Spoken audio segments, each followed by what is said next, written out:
if you could save 82% of your time? Sounds too good to be true, right? Well, let me show you how an AI-powered schedule transfer my day from this, what's it supposed to do again? To this. Okay, Geo done.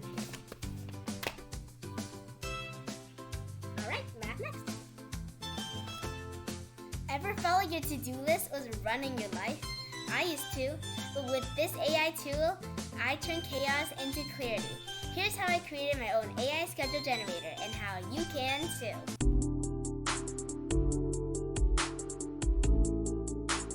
So first the program asks you for a start time, which is when you want your schedule to start.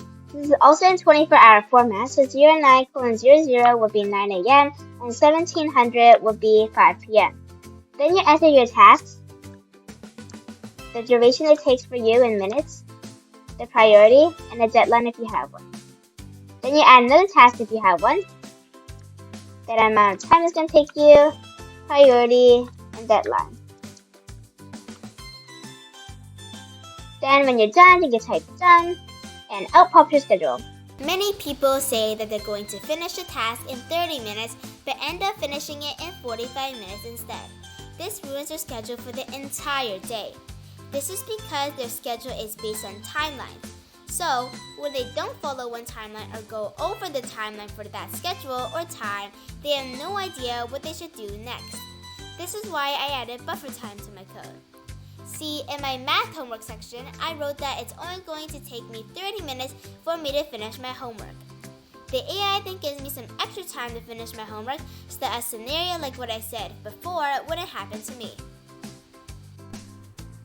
First, the program asks for your start and end time in a 24-hour format, like 08:00 for 8 a.m. We use datetime.strp time to convert these inputs into a datetime object, which allows us to work with time more easily in Python. If the user doesn't follow the right format, the program asks again. Next, we gather your tasks. This is where you list everything you need to do, along with their duration and priority. The program even asks for deadlines. Here, we loop through the tasks and add them to a list. Each task is a dictionary that stores a task name, duration, priority, and optional deadline. If no deadline is provided, we set it to none. Once you've got all your tasks, the next step is to prioritize them. The program sorts tasks based on priority. We've created a priority underscore map to give tasks a numerical value. High priority gets a 1, medium gets a 2, and low gets a 3. We use this map to sort the tasks before we start generating the schedule. Now, let's get to the heart of the program, building the actual schedule. The program starts with the earliest task and tries to fit it into the time available. For each task, it checks if it can be added to the schedule by calculating when it will end. If the task fits before the end time, it's added to the schedule. If not, it's skipped. We calculate the end time of each task by adding its duration and the default buffer time, which we get from the configuration file, to the current time. The buffer time ensures that tasks don't run into each other. This is where we store settings like the default buffer time and reward points per task. The program first checks if the configuration file exists, and if it does, it loads the settings. If not, it creates a new configuration file with default values. Here's a cool feature now. Smart Tasks recommendation based on priorities.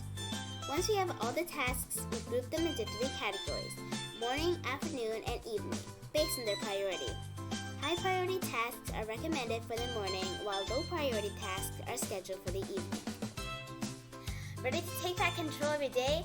Check out my GitHub for the full code and step-by-step guide. Let's create something that works for you and not against you.